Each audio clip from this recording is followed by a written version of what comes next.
I wanted to do something big, something massive that would really push me as a composer, a percussionist, a singer, an athlete, and a filmmaker.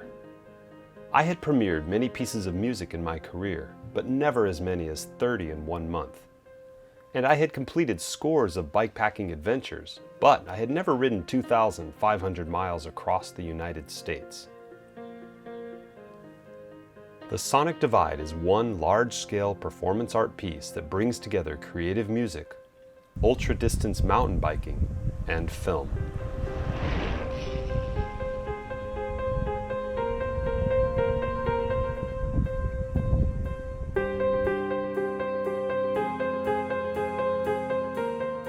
The idea with the Sonic Divide was that I would ride my mountain bike 2,500 miles from the Mexican border to the Canadian border along the Great Divide mountain bike route.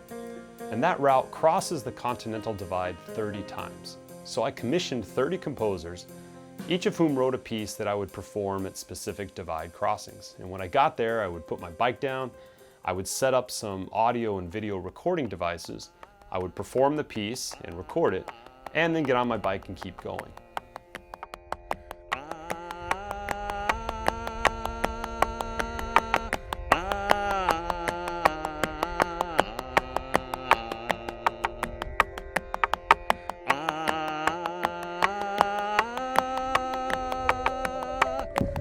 I was just meditating as I was rolling along this dirt road here. A little bit about how it connects to this music that I'm doing. That's one of the things I love about experimental music and working with all these amazing composers and composing music myself is, that we're always kind of looking out and looking out into space and looking out into these vast landscapes of the mind and the spirit. And man, it's just incredible the way the music and the riding is connecting on this adventure. It's just amazing.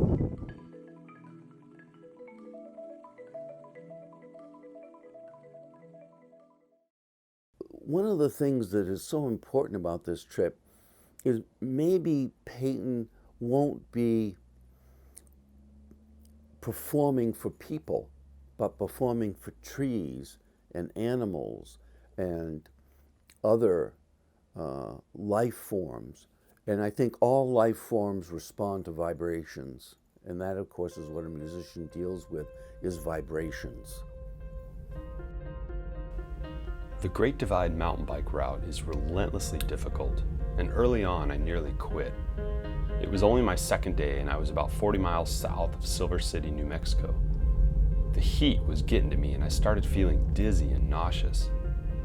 Fortunately, I came across a ranch and the foreman graciously let me rest in the shade, and somehow I managed to pull out the GoPro as I was laying there. But I'll never forget that feeling of complete failure as I lay in the dirt and the heat, feeling absolutely horrible. The heat was really getting to me. I was getting a little worried actually. There's just nothing out there, no shade, nothing.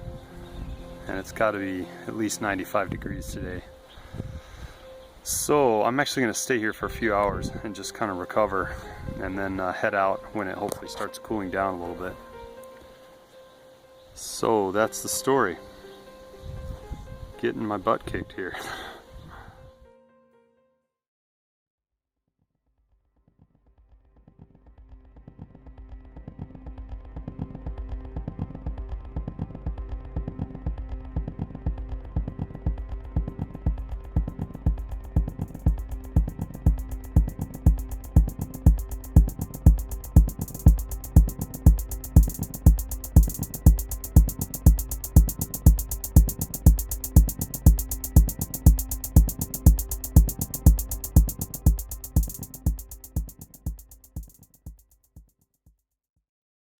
This tremendous sense of exposure, that you are out there in the elements and the elements are not built for you.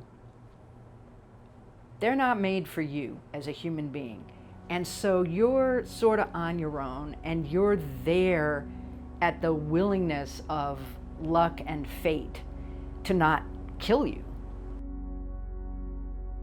If you ride the Great Divide mountain bike route, you'll climb from border to border over 180,000 vertical feet, which is basically like climbing up Mount Everest 6 times.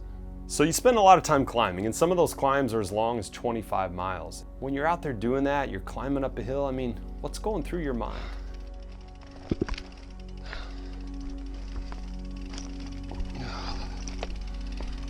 Sometimes people want to know if I ever walk my bike up the hills, and the answer is, oh yes, quite a lot actually.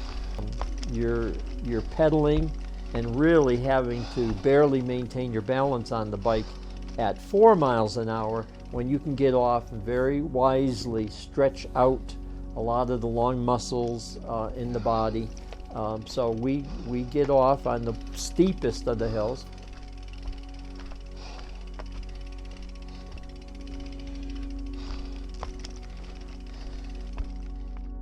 Okay, I am at Indiana Pass. This is the highest point on the entire Great Divide mountain bike route.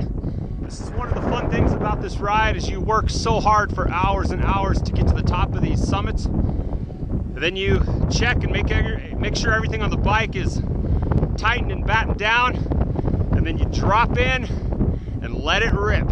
What goes up goes down, so we know on the other side we're going to drop like the proverbial stone and just rock it down the hills. Os rios me atravessam, os rios me atravessam,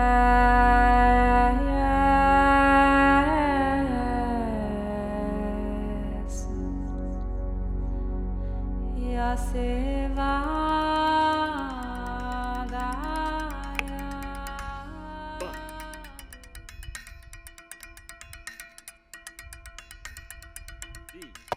Mi, da, ga, di, da,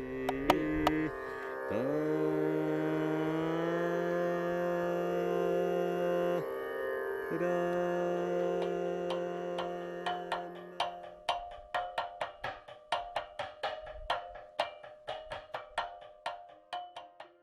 I still have 650 miles to pedal. Oh, man.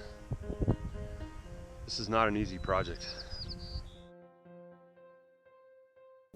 What we want to do in our music, in our performing, is offer the audience the chance for what religious people call epiphany, a moment where all of a sudden a door opens to a room that people didn't know existed before, and they go in this room and they see this object and that object, and it's like a magic moment where they're on a magic mountain overlooking a vista they never knew existed. That is so important in people's lives, and it enriches them. It's what music has done since the very dawn of time.